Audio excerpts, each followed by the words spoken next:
मांगता हूँ शैतान मरदूद से। बिस्मिल्लाहिर्रहमानिर्रहीम। अल्लाह के नाम से शुरू करता हूँ जो बड़े मेहरबान निहायत रहम वाले। और रब्बि ज़िदनी इल्मा।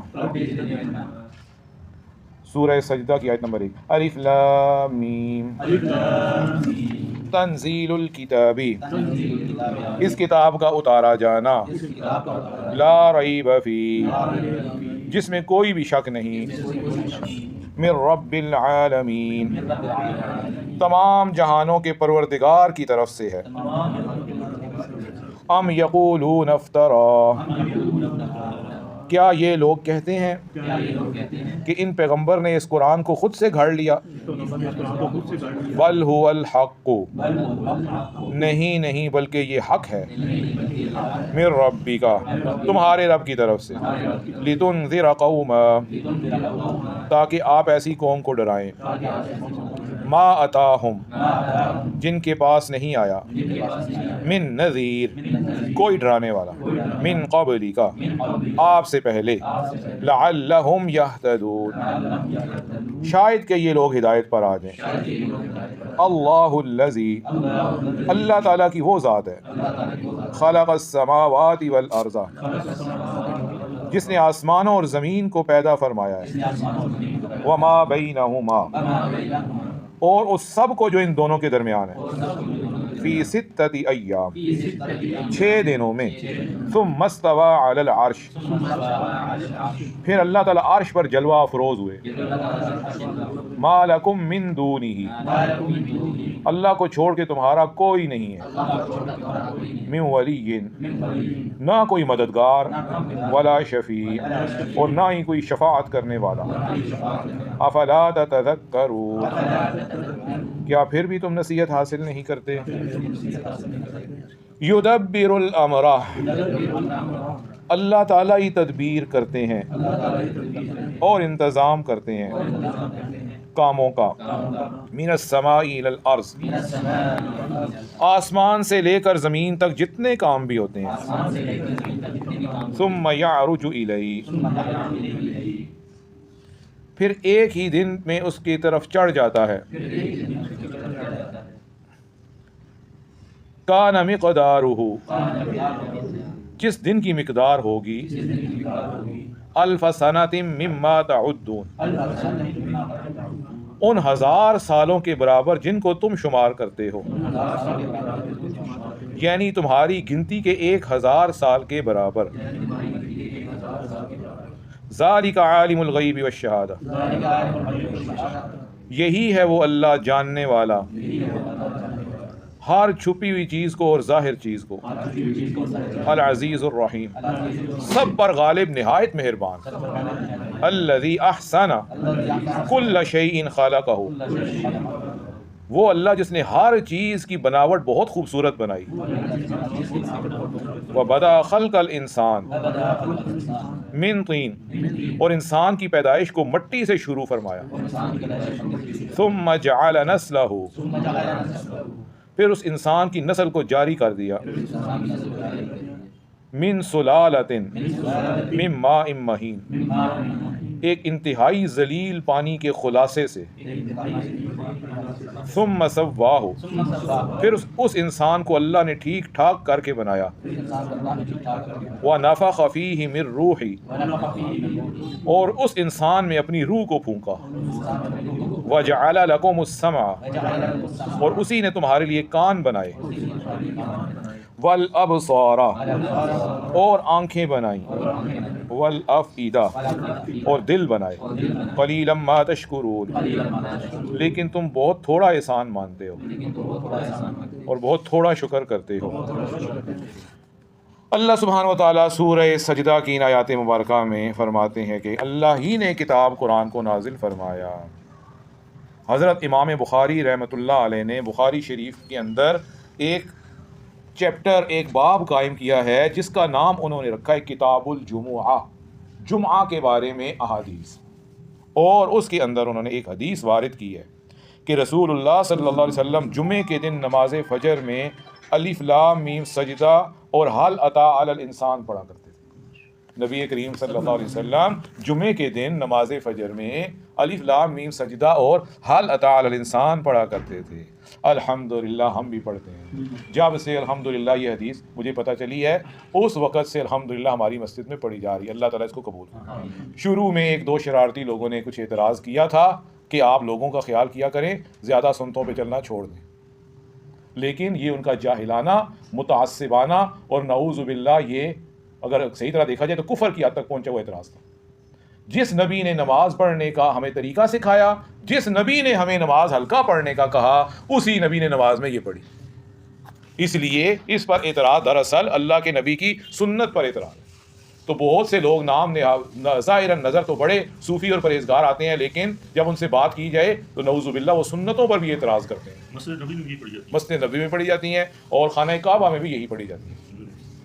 खाना काबा में भी यही पढ़ी जाती हैं। अलबत्ता मौजूदा इब्न सलमान के दौर से उसने काफ़ी इमामों को मजबूर किया है, तब्दीलियाँ की हैं, जिसकी वजह तब्दीलियों में से ये भी है कि 1400 साल के बाद उसने ये कहा है तरावियाँ 10 पढ़ी जाएंगी, और ये भाई गवर्नमेंट ऑर्डर है, आप इससे ऊपर, क्योंकि हरमैन शरीफ हैं, खैर सऊदी अरब में तो हर मस्जिद ही गवर्नमेंट के उसके तहत है। मुस्नद अहमद में हज़ूर सल्लल्लाहु अलैहि वसल्लम हमेशा सोने से पहले सूरह अलिफ लाम मीम सजदा पढ़ते थे और सूरह तबारकल्लज़ी भी पढ़ते थे।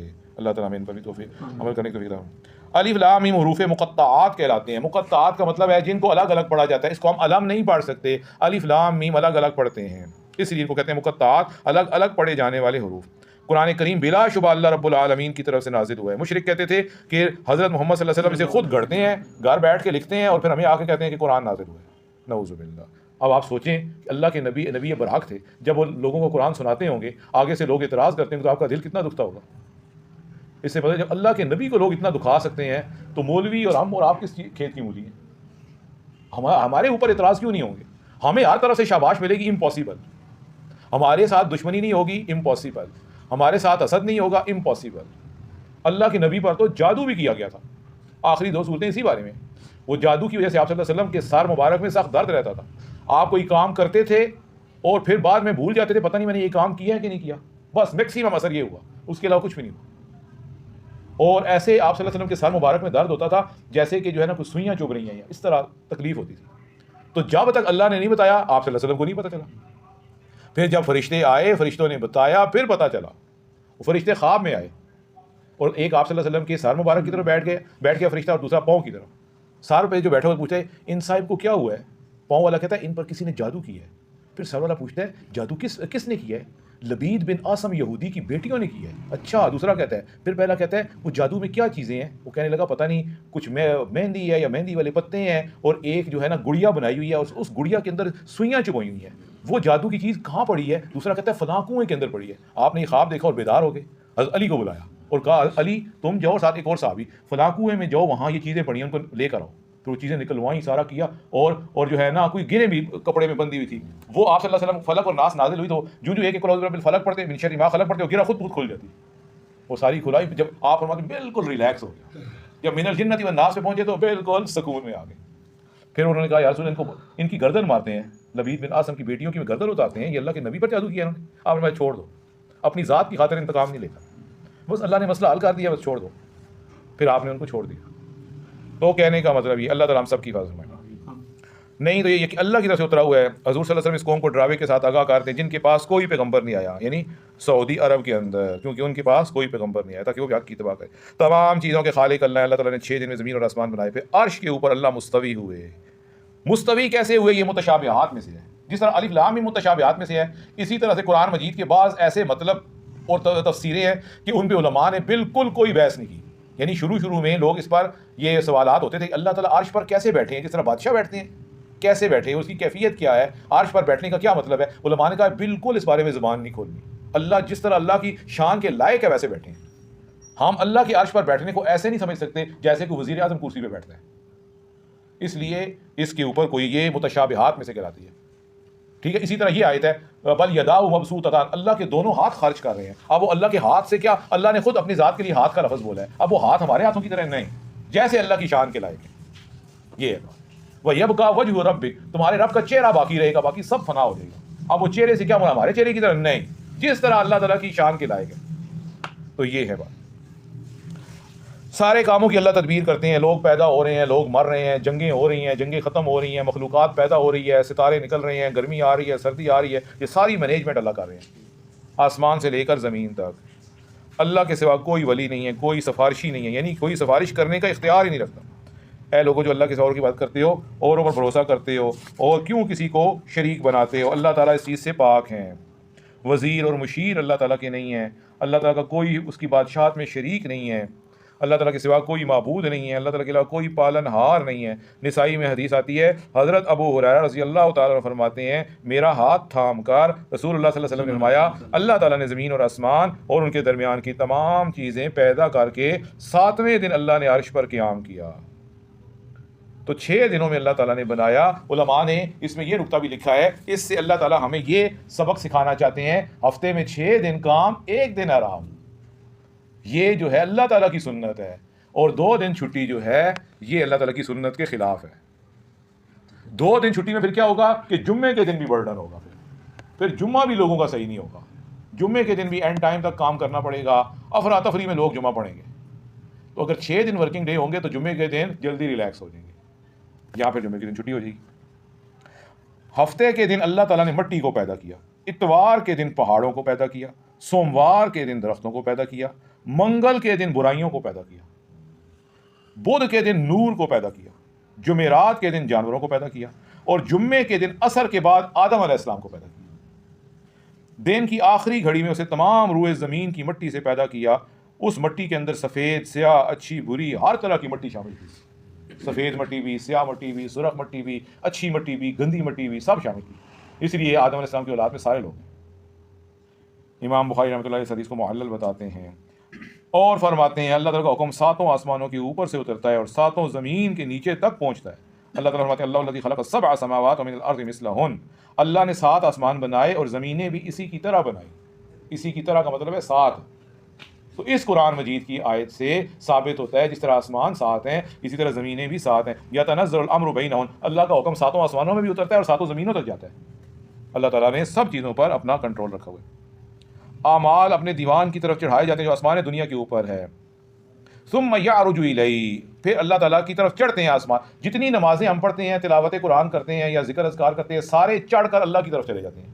यअरुजु इलैहि, उरूज करके अल्लाह फिर ऊपर जाते हैं। पहले आसमान के दरवाजे खुलते हैं, जिन लोगों के अमाल कबूल होने हैं वो ऊपर चले जाते हैं, फिर दरवाजे बंद हो जाते हैं।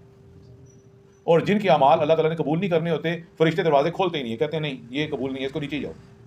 फिर वो अमल गिरता गिरता गिरता ज़मीन तक आता है, ज़मीन भी उसे कबूल नहीं करती। फिर गिरता गिरता दूसरी ज़मीन पे चला जाता है, दूसरी ज़मीन भी कबूल नहीं करती। फिर गिरता गिरता 7वीं ज़मीन पे, वो भी नहीं कबूल करती। फिर नीचे जहन्नम में चला जाता है। नऊज़ु बिल्लाह। इस तरह से होता है। जो हम तस्बीह पढ़ें, जो तिलावत करें, जो रोज़ा रखें, जो ज़कात दें, जो हज करें, जो कुर्बानी करें, जो नमाज़ पढ़ें, वो सब के साथ यही होता है, वो सारे ऊपर जाते रहते हैं। और फरमाते हैं, आसमान दुनिया के ऊपर एक मकाम है, ये वहाँ तक अमाल जाते हैं। ज़मीन से लेकर पहले आसमान तक 500 साल का सफ़र है। ज़मीन से लेकर पहले आसमान तक 500 साल का, और पहले आसमान का जो घेराव है, डायामीटर, वो भी 500 साल का। नहीं, अपना घेराव से मुराद है फैलाव उसका, और पहले आसमान की मोटाई भी इतनी है। और फरमाते हैं, उतरना, इतना उतरना चढ़ना अल्लाह की कुदरत से फरिश्ता एक आंख झपकने में तय कर लेते हैं। ये 500 साल का सफ़र जो है, ये फरिश्ता आंख झपकने में तय करके ज़मीन पे आ जाता है। इसी अल्लाह ताला फरमाते हैं कि एक दिन में जिसकी मिकदार तुम्हारी गिनती के एतबार से 1000 साल है, यानी कि हमारे 1000 साल अल्लाह ताला का एक दिन। इन उमूर का मुदब्बिर अल्लाह है। अल्लाह अपने अमाल के बंदों के अमाल से बाखबर है। छोटे बड़े अमल सब उसी को चढ़ते हैं। अल्लाह ने हर चीज़ को अपने मातहत किया हुआ है, किसी को दूसरे के कंट्रोल में नहीं दिया हुआ। यही बुनियादी झगड़ा था मुशरिकीन मक्का के अंदर और जो है इस्लाम के तालीमात में। मुशरिकीन मक्का जो थे वो हज भी करते थे, नमाजें भी पढ़ते थे, दुआ भी करते थे, लेकिन वो कहते थे कि अल्लाह ताला ने अपनी खुदाई का निज़ाम तकसीम किया हुआ है सारे ऊपर से ऊपर कब्ज़ा, मेन कंट्रोल अल्लाह के पास है, लेकिन आगे अल्लाह ने तकसीम किया हुआ है सारे लोगों में। वो अल्लाह ताला के मददगार हैं, वो अल्लाह ताला की खुदाई में अल्लाह की मदद करते हैं। वो सारे भी अल्लाह के मोहताज हैं, मेन ऊपर अल्लाह ही हैं, लेकिन अल्लाह ने ये चीज़ें तकसीम की हुई हैं, उनके ज़रिए से अल्लाह पूरा दुनिया का निज़ाम चला रहे हैं। मेन झगड़ा ये था और यही शिर्क है। अल्लाह ताला कहते हैं नहीं, मैंने तकसीम नहीं की हुई, मैं अकेला काफ़ी हूँ करने के लिए। फरिश्तों की मैंने ड्यूटियाँ लगाई हुई हैं, हवा पे, रिज़्क़ पे, मौत के ऊपर, बारिश के ऊपर, ये उनकी ड्यूटियाँ। ये ना समझो कि मैं अकेला नहीं कर सकता ये काम। ये मेन झगड़ा ये था। बाकी वो अल्लाह को भी मानते थे, नमाज भी पढ़ते थे, और जो है रोज़ा भी रखते थे, नहीं रोज़ा तो नहीं खैर, हज करते थे और ज़कात वगैरह सदके तो वैसे भी बहुत देते थे, हाजियों को पानी पिलाते थे और सब की करते हैं अल्लाह की तरफ झुकी हुई हैं। अल्लाह अपने मोमिन बंदों पर बहुत मेहरबान है। अल्लाह ताला ने हर चीज़ को करीने से पैदा किया। अहसन कुल्ल शैइन खालका, हर चीज़ की तख्लीक अल्लाह ने बहुत खूबसूरत बनाई है। इंसान कितने खूबसूरत हैं, चिड़ियाँ कितनी खूबसूरत हैं, मछलियाँ कितनी खूबसूरत हैं, ठीक है। और इसी तरह से कितने खूबसूरत पौधे हैं, फूल हैं, नबातात हैं। आदमी बाग में चला जाए जहाँ फूल खिले हो कितना खुश हो जाता है। तरह तरह के परिंदे हैं आजकल जो है ना, कैसी खूबसूरत अल्लाह ताला की मखलूक है, फैली हुई है। तो अल्लाह ताला ने हर चीज़ को बहुत ही खूबसूरत करीने से बेहतरीन तौर पर पैदा किया है। हर चीज़ मुस्तहकम बनाई है। आसमान और ज़मीन की पैदाइश, खुद इंसान अपनी पैदाइश पर गौर करो। अल्लाह ताला फरमाते हैं तुम अपनी पैदाइश पर गौर करो। बदा खल्क़ल इंसान मिन तीन, मट्टी से पैदा हुआ, क्योंकि इंसानियत के बाप आदम अलैहिस्सलाम मट्टी से बने। फिर आदम अलैहिस्सलाम की नस्ल जलील पानी से चली, फिर उनके नस्ल नुत्फ़े से जारी हुई जो मर्द की पीठ से और औरत के सीने से निकलता है। यानी आदम अलैहिस्सलाम को मट्टी से पैदा करने के बाद ठीक ठाक किया, दुरुस्त किया और उसमें अपनी रूह फूंकी और फिर अल्लाह ताला ने कान, आंखें और उसको समझ अता फरमाई। फिर भी तुम शुक्रगुजारी में कसरत नहीं करते। नेक अंजाम और खुश नसीब वो है जो अल्लाह की दी हुई ताकतों को अल्लाह के रास्ते में खर्च करे। अल्लाह वजअलना मिनहुम जल्ल शानु अज़्ज़ा इस्मुहु। सुब्हानक अल्लाहुम्मा व बिहम्दिका नशहदु अल्ला इलाहा इल्ला अंता।